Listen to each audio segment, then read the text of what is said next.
Non ci sono, se o mai, soggetti che si macchiano dei delitti come l'Orco di Mestre devono restare in carcere a vita. A chiedere un cambio delle leggi il presidente del Veneto Luca Zaia a commento dello stupro della bimba di 11 anni e della donna di 36 a Padova. Guardi, è una tragedia immane, è sempre una tragedia uno stupro di una bimba di 11 anni, è ancora, diciamo, più tragedia.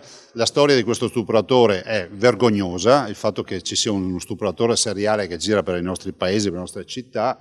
Dico, questo è proprio un caso di storia per prendere in mano la legge e fare in modo che un personaggio del genere ci resti in carcere a vita e non stiamo qui a iniziare a sentire se è premeditazione o altre scusanti, perché non ci interessano. Noi cittadini non ne sappiamo nulla di leggi, ma uno così lo vogliamo vedere marcire in galera, appunto. Quanto ai due consiglieri regionali leghisti transfughi verso Fratelli d'Italia, Silvia Rizzotto e Marco Andreoli.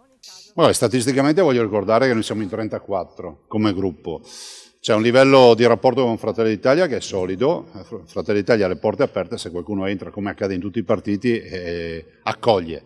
E poi c'è un livello invece di rapporto umano che mi spiace, prendo atto di queste due fuoriuscite e abbiamo iniziato un percorso insieme, secondo me non andava interrotto, ma andava concluso, anche nel rispetto dei cittadini che ci eleggono, ci hanno eletti e che ci chiedono di essere coerenti.